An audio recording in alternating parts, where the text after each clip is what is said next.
கிறிஸ்துவுக்குள் அன்பானவர்களே, இந்த நாளிலே நம்முடைய தென்னிந்திய திருச்சபையின் ஒழுங்கின்படி நமக்கு கொடுக்கப்பட்டிருக்கிற தலைப்பு பாவத்தின் அடிமைத்தனத்திலிருந்து விடுதலை. கிறிஸ்மஸ் காலங்கள் நமக்கு மிகுந்த மகிழ்ச்சியை கொடுக்கிற நாட்கள். இந்த மாதத்தை மகிழ்ச்சியின் மாதம் என்று அழைக்கிறார்கள் இல்லையா? கடந்த மாதம் 15ஆம் தேதியே எங்கள் வீட்டிலலாம் டெக்கரேஷன் ஸ்டார்ட் பண்ணேன். அது என்னமோ அந்த வெளிச்சங்கள், அந்த டெக்கரேஷன்ஸ் எல்லாம் பார்க்கும்போது ஒரு மகிழ்ச்சி. சிறு வயதில் அப்படிப்பட்ட டெக்கரேஷன்ஸ்லாம் பார்த்து மகிழ்ந்தது. அந்த மகிழ்வெல்லாம் திரும்ப வருகிறது. அதை பார்க்கும் பொழுது மிகுந்த உற்சாகமாக இருக்கிறது. விசேஷமாக நம்முடைய வீட்டில் சிறுபிள்ளைகள் இருப்பார்களானால் அல்லது வயோதிபர்கள் இருப்பார்களானால் இப்படிப்பட்ட குதூகலமான ஒரு சூழ்நிலையை வீட்டில் உண்டாக்கும் பொழுது நாம் சந்தோஷப்படுகிறோம், மகிழ்ச்சி அடைகிறோம்.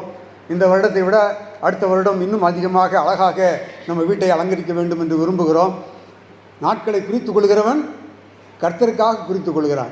சில நாட்கள் நாம் குறித்து வைத்திருக்கிறோம், அவைகளை கொண்டாடுகிறோம். அவை நமக்கு மகிழ்ச்சியை கொடுக்கிறது, மிகுந்த சந்தோஷம். அதே நேரத்தில் நம்முடைய மகிழ்ச்சியெல்லாம் மேல்புறமான மகிழ்ச்சியாகவோ அல்லது ஒரு வியாபார நோக்கான மகிழ்ச்சியாகவோ இருந்துவிடக்கூடாது. நமக்குள்ளாகவே அனுபவிக்கிற ஒரு அற்புதமான ஒரு அனுபவமாக இந்த பண்டிகை நாட்கள் நமக்கு காணப்பட வேண்டும். நாம் எல்லாருக்கும் பரிச்சயமான வசனங்கள் சில உண்டு. தேவதூதன் யோசேப்பினிடத்தில் என்ன சொன்னான்? மத்திய எழுதின நற்செய்தி நூல் 1ஆவது அதிகாரம் 21வது வசனத்தில், அவர் ஒரு மகனை பெற்றெடுப்பார், அவருக்கு இயேசு என பெயரிடுவீர், ஏனெனில் அவர் தம் மக்களை அவர்களுடைய பாவங்களிலிருந்து மீட்பார் என்றார். திருவிழுத்திலிருந்து நான் வாசிக்கிறேன். அதுபோலவே தேவதூதர் ஆட்டிடையர்களுக்கு காட்சி அளித்த பொழுது லூக்கா எழுதின நற்செய்தி நூல் 2வது அதிகாரம் 11ஆம் வசனத்தில் நாம் வாசிக்கிறது போல, இன்று ஆண்டவராகிய மேசியா என்னும் மீட்பர் உங்களுக்கு தாவீதின் ஊரில் பிறந்திருக்கிறார் என்று நாம் அங்கே வாசிக்கிறோம். இயேசு என்று பெயரிடுவாயாக, ஏனென்றால் அவர் தமது ஜனங்களை பாவங்களிலிருந்து விடுதலை செய்வார். அவர் மீட்பர், மேசியா, உலகத்தை மீட்கிறவர் என்று அவரை குறித்து தேவதூதன் சொன்னதை நாம் பார்க்கிறோம். அருமையான தேவனுடைய பிள்ளைகளே, இயேசு கிறிஸ்து இந்த உலகத்தில் வந்ததனுடைய நோக்கமே மனுக்குலத்தை உயிர் மீட்பு செய்வதற்காக, பாவத்தில் பிடிபட்டிருக்கும் மக்களுக்கு விடுதலை வாழ்வளிப்பதற்காக என்று திருமறையில் நாம் தெளிவாக காண்கிறோம். அப்படி என்றால் பாவம் என்றால் என்ன? பல நேரங்களிலே 10 கற்பனைகளிலே நாம் பார்க்கிற கொலை செய்யாதிருப்பாயாக, களவு செய்யாதிருப்பாயாக, விபச்சாரம் செய்யாதிருப்பாயாக, பொய் சாட்சி சொல்லாதிருப்பாயாக என்றெல்லாம் சில செயல்களை மாத்திரமே பாவம் என்று நாம் நினைத்து கொண்டிருக்கிறோம். ஆனால் திருமறை அதையும் தாண்டி மிகுந்த ஆழமான பொருள்களை நமக்கு வெளிப்படுத்துவதை நாம் பார்க்க முடியும். வேதத்தில் பாவம் என்ற வார்த்தை எபிரேய மொழியில் 2 வார்த்தைகள் வேதத்தில் பயன்படுத்தப்பட்டிருக்கிறது. ஒரு வார்த்தை ஹதாத் என்றப்பட ஒரு வார்த்தை. அந்த வார்த்தையினுடைய பொருள் என்ன? டு டெட்டர் ஃப்ரம் கோல், நோக்கத்தை தவற விடுவது, நோக்கத்திலிருந்து தவறி செல்வது. பிதாவாகிய கடவுள் மனுக்குலத்தை உருவாக்கின பொழுது ஒரு நோக்கத்தோடு அவர் உருவாக்கினார். கடவுளுடைய பிள்ளைகள் அவரை தொழுது கொள்ள வேண்டும், அவரைப் போல இருக்க வேண்டும், அவரைப் போலவே நாம் வாழ வேண்டும் என்ற நோக்கத்தில் அவருடைய சாயலாக நம்மை படைத்ததாக திருமறை நமக்கு சொல்கிறது. நிறைய விலங்குகள் படைக்கப்பட்டன. பல விலங்குகளுக்கு நமக்கு இருக்கிற அதே ஃபிசியாலஜி, உடல் கூறு, செயல்பாடுகள் இவைகளெல்லாம் இருக்கிறது. ஆனால் கடவுள் மனிதனை படைத்த பின்பு அவனுடைய நாசியிலே ஊதி அவனை ஜீவ ஆத்மாவாக தன்னை போல மாற்றினதாக திருமறை நமக்கு சொல்கிறது. நாம் அவருடைய சாயலிலே படைக்கப்பட்டிருக்கிறோம் என்று திருமறை நமக்கு சொல்கிறது. ஆகவே கடவுளைப் போல வாழ முன்குறிக்கப்பட்டவர்கள் அந்த நோக்கத்திலிருந்து கொஞ்சம் தவறி போய்விட்டோம். கடவுள் கொடுத்த கட்டளைகளை கை கொள்ளாமல், கடவுள் விரும்பினதை நம்முடைய வாழ்விலே செய்யாமல் இறைவனை விட்டு சற்று தூர போய்விட்டோம். அடுத்தது மற்றொரு வார்த்தை உபயோகப்படுத்துகிறார்கள். அது பேஷா. பேஷா என்றால் மீறுதல், ரிபல்லியன். ரிபல்லியன் என்று சொல்லும் பொழுது எனக்கு தவறு என்று தெரியும், ஆனாலும் துணிகரமாக செய்கிறேன். தவறு என்று தெரியும், ஆனாலும் இதை செய்யாமல் என்னால் இருக்க முடியாது என்று சொல்லி நாம் செய்கிற துணிகரமான காரியங்கள் ரிபல்லியன். இன்னும் கிரேக்க மொழியில் புதிய ஏற்பாட்டிலே பயன்படுத்தப்பட்டிருக்கிற வார்த்தை ஹமாஷ்யா என்ற ஒரு வார்த்தை.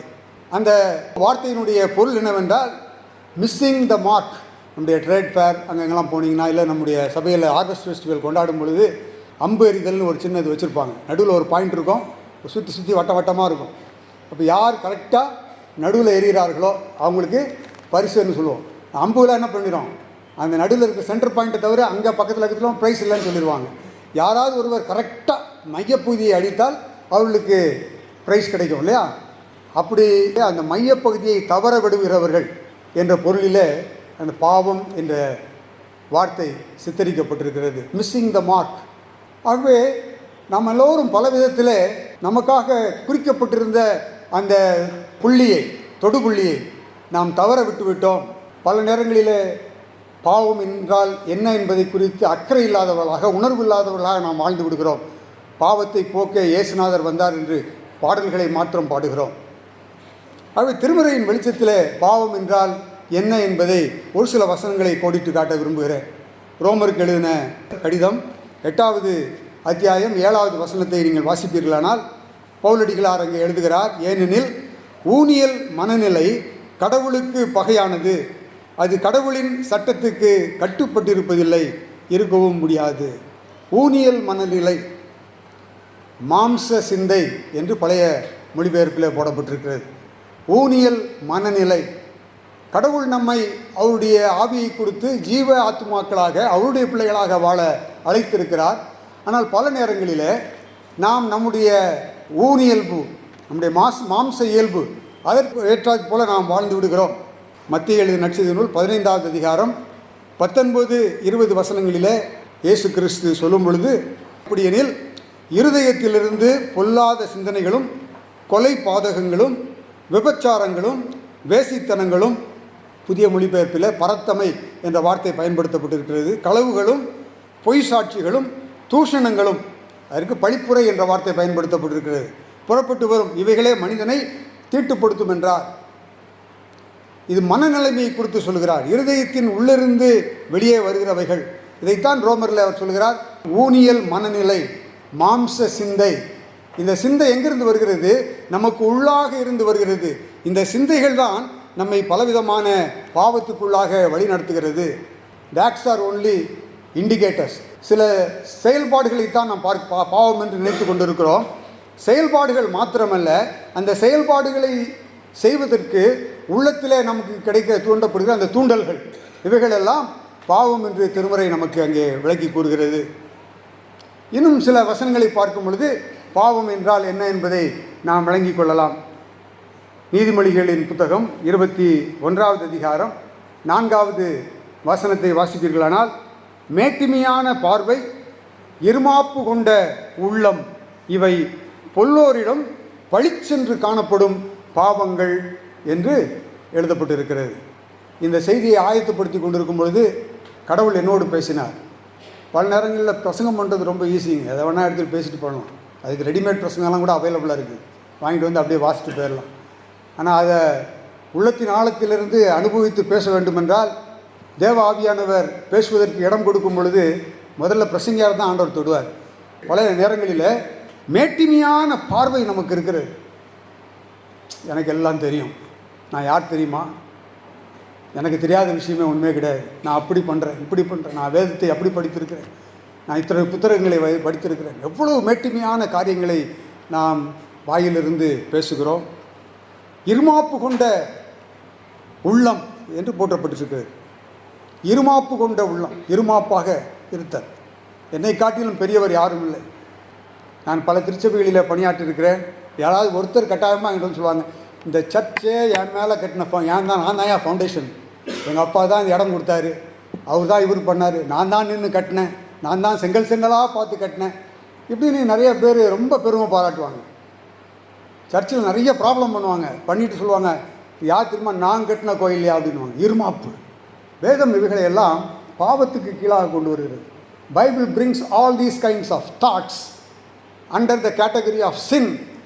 மேட்டிமையான எண்ணங்கள், நான் உயர்ந்தவன், நான் அதிகமாக படித்தவன், நான் உயர்குலத்திலே பிறந்தவன், இப்படியெல்லாம் நாம் நினைப்போமானால், பேசுவோமானால் அவைகளெல்லாம் பாவம் என்று தெளிவாக சொல்கிறது. அதுவும் எப்படி போட்டிருக்கிறது, இவை பொல்லோரிடம் பழிச்சென்று காணப்படும் பாவங்கள்.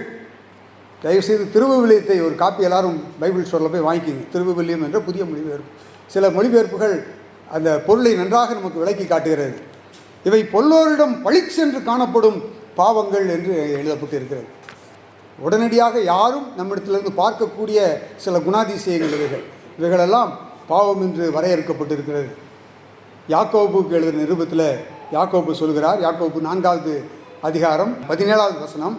அங்கே என்ன வாசிக்கிறோம்? ஒருவர் நன்மை செய்ய ஒருவருக்கு தெரிந்திருந்தும் அவர் அதை செய்யாவிட்டால் அது பாவம். ஒரு மனிதருக்கு, சக மனிதருக்கு, உறவினருக்கு, வீட்டில் இருப்பவர்களுக்கு, அறிமுகமானவர்களுக்கு, நண்பர்களுக்கு, வேலை செய்கிற இடத்துல இருக்கிறவர்களுக்கு, திருச்சபையில் இருக்கிறவர்களுக்கு ஒரு நன்மை தேவை என்று அறிந்தும் அதை செய்யாதிருந்தால் அது பாவம் என்று திருமறை நமக்கு சொல்கிறது. எத்தனை முறை இதில் நாம் தவறி இருக்கிறோம் அல்லவா? எத்தனை தருணங்களை கடவுள் கொடுத்தார் மற்றவர்களுக்கு உதவி செய்வதற்கு. நீங்கள் வேலை பார்க்குற இடத்துல இருக்கலாம், நீங்கள் படித்து கொண்டு இருக்கிற பள்ளிக்கூடத்தில் இருக்கலாம், அல்லது இங்கே சக விசுவாசிகள் இடத்துல இருக்கலாம், அல்லது நம்முடைய பணித்தளங்களில் இருக்கலாம். நன்மை செய்ய திராணி இருக்கும் பொழுது அதை செய்யாமல் போகிறோம்.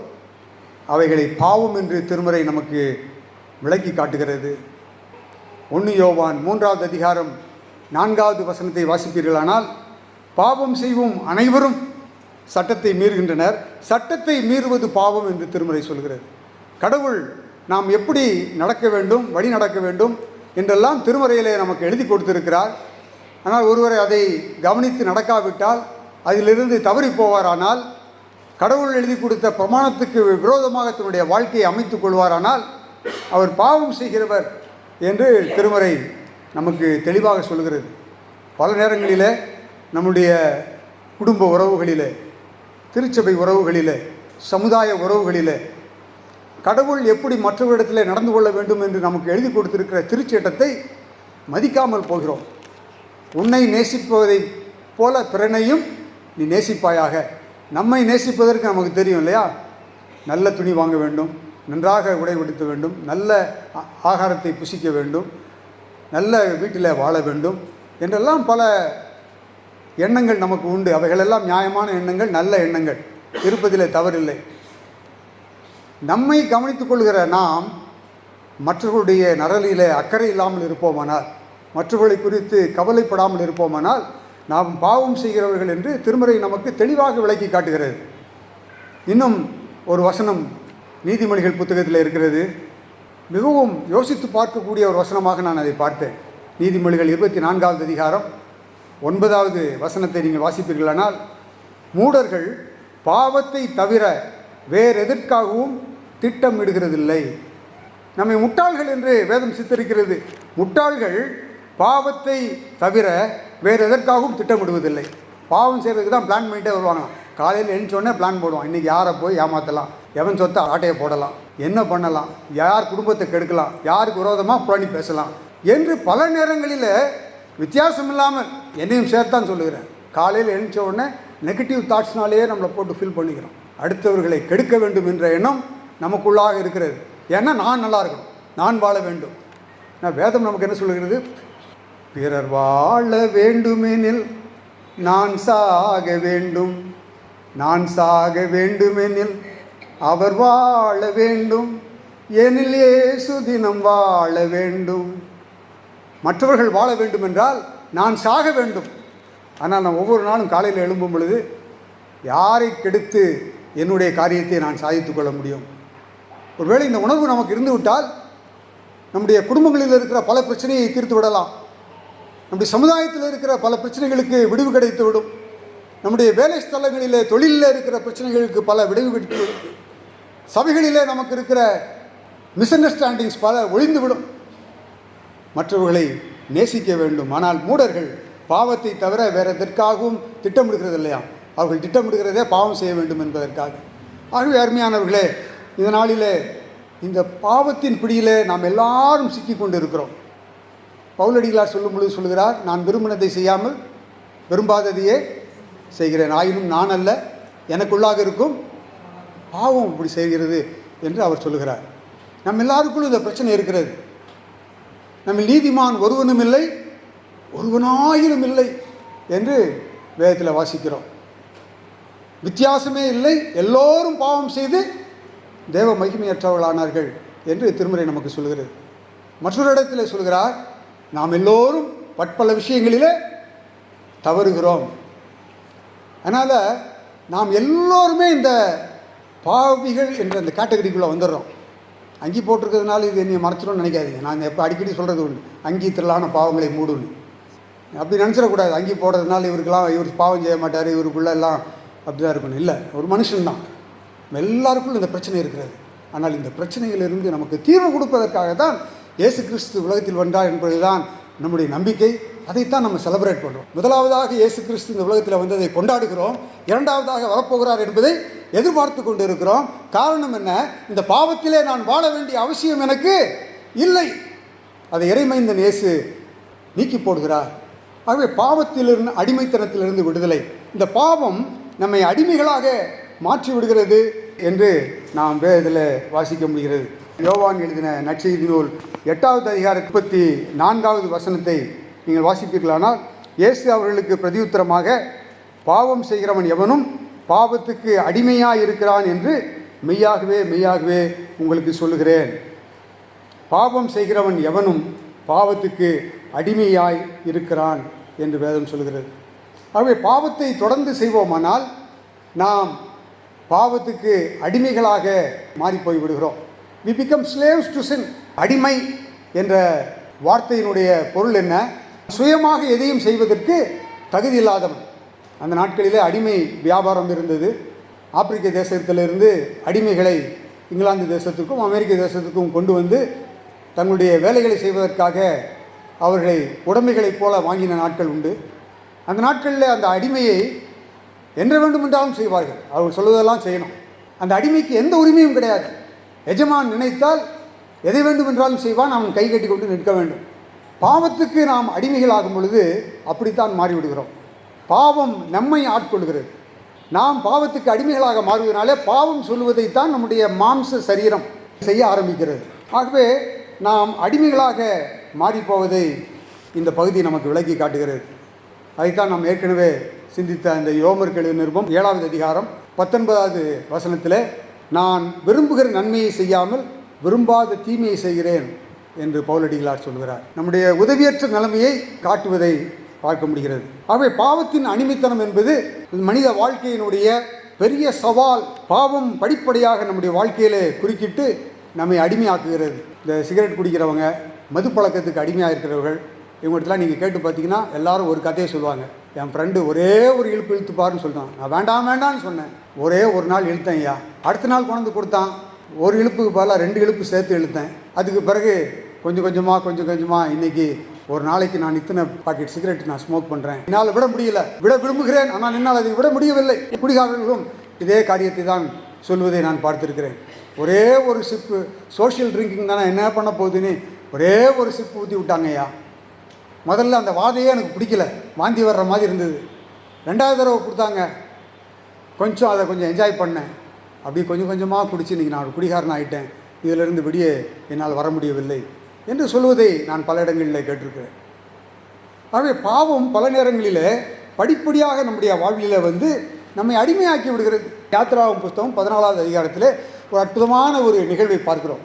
இந்த விடுதலை பயணத்தினுடைய முழு கருப்பொருளுமே 14வது அதிகாரத்தில் இருக்கிறது. உங்களுக்கு அதுக்கு முன்பாக நடந்ததெல்லாம் தெரியும். கடைசியாக தலைச்சன்கள் எல்லாம் சங்கரிக்கப்படுகிற அந்த அற்புதத்திற்கு பிறகு இந்த மக்களை விடுதலை பயணமாக கானான் தேசத்தை நோக்கி செல்வதற்காக அனுமதி அவர்களுக்கு கொடுக்கப்படுகிறது. ஆனால் அப்போ என்ன பிரச்சனை வந்தது? அங்கே இருக்கிற அதிபதிகள் அவங்கெல்லாம் என்ன சொன்னாங்களாம், ஐயா நல்லா வேலை செஞ்சுட்டு இருந்தாங்க, ஐயா சூப்பராக வேலை செஞ்சுட்டு இருந்தானுங்க. மூலப்பொருள்களை கொடுக்காமலே அவர்களே போய் வைக்கோல் சேகரித்தார்கள், அவர்களே போய் களிமண்ணை கொண்டு வந்தார்கள், அவர்களே வெட்டினார்கள், அவர்களெல்லாம் செங்கல்களை அறுத்து கொடுத்தார்கள். இப்படிப்பட்ட பெரிய ஒர்க் ஃபோர்ஸை போய் விட்டுட்டோமே, இனிமேல் நம்மளுடைய தேசம் எப்படி மேலே வருது, அவர்களை தொடர்ந்து நாம் அடிமையாக வைக்க வேண்டும் என்று அவர்கள் கருதி, அவன் அலுவலர் மனமும் இம்மக்களை பொறுத்தமட்டில் மாற்றம் கண்டது. நாம் இப்படி செய்துவிட்டோமே, நமக்கு ஊழியம் செய்த இஸ்ரவேலரை ஏன் தான் அனுப்பிவிட்டோம் என்று அவர்கள் பேசிக்கொண்டனர். எனவே அவன் தன் தேரை பூட்டி தன் ஆட்களையும் கூட்டிக் கொண்டு கிளம்பினான் என்று 6வது வசனத்தில் வாசிக்கிறோம். இப்பொழுது இஸ்ரவேல் மக்கள் கடைசியாக செங்கடலுக்கு முன்பாக வந்து சேர்கிறார்கள். அவர்களுக்கு போவதற்கு வழி இல்லை. ஒரு பக்கம் பாலைவனம், மற்ற பக்கம் மலை. எங்கே போவது என்று தெரியவில்லை.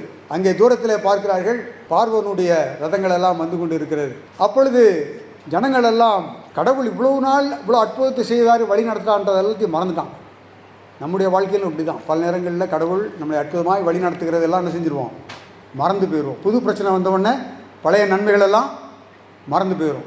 அந்த பிரச்சனையை பார்த்துட்டு அவங்க என்ன சொன்னாங்களாம் பாருங்கள், 10வது வசனத்தில், பார்வோன் நெருங்கி வந்து கொண்டிருக்க இஸ்ரேல் மக்களும் தம் கண்களை உயர்த்தி எகிப்தியர் தங்களை பின்தொடர்ந்து வந்து கொண்டிருப்பதை கண்டனர். பெரிதும் அச்சமுற்றவராய் இஸ்ரேல் மக்கள் ஆண்டவரை நோக்கி கூக்குரல் எழுப்பினர் என்று போடப்பட்டிருக்கிறது. என்ன கூக்குரல் எழுப்பினாங்களாம்? மேசையை நோக்கி, எகிப்தில் சவக்குழிகள் இல்லை என்றா எங்களை பாலை நிலத்தில் சாபத்திற்கு இழுத்து வந்து, ஏன் நாங்கள் ஒழுங்காக தானே இருந்தோம், அங்கே நல்லா சோறு சாப்பிட்டோம், எங்களுக்கு எல்லாம் கிடச்சிது, அதோ அடிமைகளாக வச்சுருந்தான், நாங்கள் சந்தோஷமாக இருந்தோம், கொண்டாட்டி பிள்ளைங்களோட குடும்பம் நடத்திக்கிட்டு நாங்கள் நல்லா தானே இருந்தோம், எங்களுக்கு வயிற்றுக்கு கிடச்சிது, இல்லை எங்களுக்கு சாவடிக்க போறியா அங்கே? இப்போ அவன் பின்னால் வந்துட்டு இருக்கிறான், எங்களுக்கு தப்பி போகிறதுக்கு வழி இல்லை, எங்களுக்கு எகிப்தில் எங்களெல்லாம் புதைக்கிறதுக்கு கல்ற தோட்டம் இல்லைனியா இங்கே கொண்டு வந்து என்று சொல்லி அங்கே கேட்கிறதை பார்க்கிறோம். எங்களை விட்டுவிடும், நாங்கள் எகிப்திற்கு ஊழியம் செய்வோம், எகிப்திற்கு அடிமையாக இருப்போம் என்பது தானே எகிப்தில் நான் உம்மிடம் கூறிய வார்த்தை. மோசே இடத்துல ஏற்கனவே சொன்னாங்க, எங்களை விட்டுறியா, நாங்கள் பாட்டுக்கு இருந்துட்டு போகிறோம், எதுக்கியா அந்த விடுதலை கானான் தேசம், இதெல்லாம் எங்களுக்கு வேண்டாம், எங்களுக்கு சோறு கண்ட இடமே சொர்க்கம்னு நாங்கள் இங்கே இருந்துடுறோம் அப்படின்னு அவர்கள் சொன்னதை மறுபடியும் சொல்லி காட்டுகிறார்கள். பாலை நிலத்தில் செத்தொழிவதை விட எகிப்தியருக்கு அடிமைகளாக ஊழியம் செய்வதே எங்களுக்கு நலம் என்றனர். விடுதலை வாழ்வதை விட, வெற்றியுள்ள கிறிஸ்தவ வாழ்வதை விட அடிமைகளாக பாவத்துக்கு இருந்து விடுவதே நல்லது என்று சொல்வதைப் போல அவர்கள் அங்கே சொல்லுகிற சூழ்நிலையை பார்க்கிறோம். ஆனால் அப்பொழுது மோசே சொல்லுகிறார், உங்களை விடுதலை செய்யும் ஆற்றலை நீங்கள் இப்பொழுது பார்ப்பீர்கள், விடுதலை செயலை பாருங்கள், இன்றைக்கு நீங்கள் காணும் எகிப்தியரை இனிமேல் என்றுமே காணப்போவதில்லை, ஆண்டவரே உங்களுக்காக போரிடுவார், அமைதியாக இருங்க என்று சொல்லி ஆண்டவராகிய இயேசு கிறிஸ்துவினாலே நமக்கு பின்னாட்களிலே கொடுக்கப்பட்ட இந்த விடுதலையின் செய்தியினுடைய முன் செய்தியாக மோசே அங்கே சொல்வதை நாம் பார்க்க முடிகிறது. நடந்த காரியம் நமக்கு தெரியும். ஆண்டவர் அற்புதமாக அவர்களை விடுதலை செய்தார். ஆனால் இவர்களுடைய வாழ்க்கையில் ஒரு பெரிய பிரச்சனை இருந்தது. வேதம் நமக்கு சொல்லுகிறது என்னவென்றால், அப்போஸ்தலர் நடபடிகளின் புஸ்தகம் 7வது அதிகாரம் 39வது வசனத்தை நீங்கள் வாசிப்பீர்களானால், இவனுக்கு நம்முடைய பிதாக்கள் கீழ்ப்படிய மனதாயிராமல் இவனை தள்ளிவிட்டு தங்கள் இருதயத்தில் எகிப்துக்கு திரும்பி இருக்கிறது. கானான் தேசத்தில் மனசு எங்கே இருக்குது? எகிப்தில். சர்ச்சில் உட்கார்ந்துட்டு இருந்தாலும் நம்முடைய பலருடைய சிந்தனைகள் நமக்கு நடைபெற இருக்கிற சில நிகழ்வுகளை குறித்து இருக்கும். இதைத்தான் இஸ்ரவேல் மக்கள் செய்தார்கள். அவர்கள் விடுதலை வாழ்வுக்கு வந்த பிறகும் அவருடைய மனமெல்லாம் எங்கே இருந்ததுதான்? எகிப்து மேலேயே இருந்தது. ஆகவே அடிமையானவர்களே, பாவம் நம்மை அடிமைகளாக மாற்றி விடுகிறது. அடிமைத்தனத்துக்குள்ளாக போய்விட்டால் பாவம் இனித்து கொண்டே இருக்கும். குடிகாரன் தொடர்ந்து குடிகாரனாக இருப்பதற்கும், பலவிதமான பாவ பழக்க வழக்கங்களில் அகப்பட்டவர்கள் அதிலே அகப்பட்டு கொண்டு இருப்பதற்கும் காரணம் நம்முடைய சிந்தை அளவிலேயே பாவம் நம்மை மேற்கொண்டு நம்மை அடிமைப்படுத்தி வைத்திருக்கிறது. Sin has enslaved most of us, almost all of us. நாம் எல்லோரும் இந்த பாவத்தினுடைய தாக்கத்துக்கு உட்பட்டவர்களாகவே இருக்கிறோம் என்பதை நாம் உணர்ந்து பார்க்க வேண்டும். நமக்கு கொடுக்கப்படுகிற நற்செய்தி என்ன? ஆண்டவராகிய இயேசு கிறிஸ்து பாவத்திலிருந்து நமக்கு விடுதலை கொடுக்கிற ஆண்டவர். He is a God who delivers us in spite of all the obstacles that are before us. அது பாலைவனமாக இருக்கலாம், அது மலையாக இருக்கலாம், அல்லது தண்ணீராக இருக்கலாம். தண்ணீரை இரண்டாக பிரித்து உடைத்தெடுத்து அது நடுவில் வனாந்தரத்தில் நடப்பது போல, காய்ந்த தலையிலே நடப்பது போல தன்னுடைய பிள்ளைகளை நடத்தி செல்வதற்கு இறைவன் வல்லமை உள்ளவர். உங்களுடைய வாழ்விலும் என்னுடைய வாழ்விலும் கடவுள் அதை செய்ய வல்லமை உள்ளவர் என்பதை நாம் நினைத்து பார்க்க வேண்டும். ஆகவே அருமையான தேவனுடைய பிள்ளைகளே, கடவுளுடைய பிள்ளைகளாகிய நாம் அவர் கொடுக்கிற இந்த விடுதலை வாழ்வை அனுபவிக்க ஆண்டவர் நமக்கு உதவி செய்வாராக. விடுதலை செய்யப்பட்ட வாழ்வு வாழ கடவுள் தாமே நமக்கு உதவி செய்வாராக. ஆண்டவர் என்ன சொல்கிறார்? யோவான் எழுதிய நற்செய்தி நூல் 8வது அதிகாரம் 31-38 வசனங்களை நாம் வாசித்தோம் அல்லவா? என் வார்த்தைகளை நீங்கள் தொடர்ந்து கடைபிடித்து வந்தால் உண்மையில் என் சீடர்களாக இருப்பீர்கள், உண்மையை அறிந்தவர்களாகவும் இருப்பீர்கள், உண்மை உங்களுக்கு விடுதலை தரும், சத்தியத்தை அறிவீர்கள், சத்தியம் உங்களை விடுதலையாக்கும், உண்மையை அறிந்து கொள்வீர்கள், உண்மை உங்களுக்கு விடுதலை அளிக்கும். அந்த உண்மையாக, அந்த வாய்மையாக இயேசு கிறிஸ்து இந்த உலகத்தில் வந்தார். அதுதான் கிறிஸ்மஸ் செய்தி. நம்மோடு கூட இருக்கும்படியாக அவர் தன்னைத்தாமே அடிமையின் ரூபமாக மாற்றி மனித சாயலானார். பிலிப்பியர் 2ஆம் அதிகாரத்தில் வாசிக்கிறோம் அல்லவா, பிதாவுக்கு சமமாக இருப்பதை கொள்ளையாடின பொருளாக எண்ணாமல் தம்மைத்தான் வெறுத்து அடிமையின் ரூபம் எடுத்து மனுஷ சாயலானார். நம்முடைய பாவங்களை, நம்முடைய கஷ்டங்களை எல்லாவற்றையும் அவர் அறிந்திருக்கிறதுனாலே உண்மையாகி அவரை நாம் அறிந்து கொள்ளும் பொழுது அவர் நமக்கு விடுதலை கொடுக்கிறார். யூதர்கள் அவரை பார்த்து 33ஆம் வசனம், யூதர்கள் அவரை பார்த்து உங்களுக்கு விடுதலை கிடைக்கும் என்று எப்படி சொல்லலாம்? நாங்கள் யாருக்கும் ஒருபோதும் அடிமைகளாக இருந்ததில்லை, நாங்கள் ஆபிரகாமின் வழிமரபினர் ஆயிற்றே என்றார்கள். அதற்கு இயேசு, பாவம் செய்யும் எவரும் பாவத்துக்கு அடிமை என உறுதியாக உங்களுக்கு சொல்கிறேன். அருமையான தேவனுடைய மக்களே, இந்த நாளிலே நம்மைத்தாம் தாழ்த்தி நம்ம மத்தியில் வந்த ஆண்டவரிடத்தில் நம்மை ஒப்புக் கொடுப்போம். நம்முடைய சிந்தைகளை அவர் சுத்தம் செய்யும்படியாக ஒப்புக் கொடுப்போம். உண்மையான ஒரு கிறிஸ்மஸ் கிறிஸ்து நம்முடைய உள்ளத்தில் பிறப்பது தான். As a true Christmas. Let's celebrate that Christmas, not the merchandised Christmas. Of course we need to have all the celebrations. எல்லா டெக்கரேஷனும் இருக்கணும், எல்லா சந்தோஷமும் இருக்கணும், ஆடங்கள் பாடங்கள் சாப்பாடு துணிமணிகள் எல்லாம் நமக்கு வேண்டும். அவைகளெல்லாம் இல்லாத ஒரு வறட்டு கிறிஸ்தவர்களாகவும் நாம் இருக்கக்கூடாது. அதே நேரத்தில் இவைகளெல்லாம் நாம் உள்வாழ்விலே கடவுளிடத்திலிருந்து பெற்ற விடுதலைக்கு வெளிப்பாடாக இருக்க வேண்டுமே ஒழிய உள்ளே இருக்கும் பாவத்தை மூடி மறைக்கும் வெளிப்புறமான ஒரு அலங்காரமாக அது இருந்து விடக்கூடாது. அப்படிப்பட்ட கிருபையை கடவுள் நமக்கு தருவாராக பிரார்த்தனை செய்வோம்.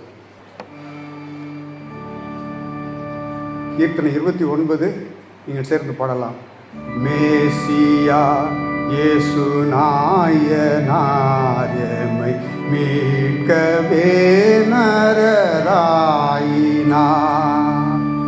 நேசமாய் இந்த காசினியோரின் நிந்தை அனைத்தும் போக்கவே, நேசமாய் இந்த காசினியோரின் நிந்தை அனைத்தும் போக்கவே, மாசில்லான் ஒரு நீசன் போலவே, மாசில்லான் ஒரு நீசன் போலவே வந்தாரியம் கதி நோக்கவே, மேசியா இயேசு நாயனாரை மீட்கவே நரராயினார்.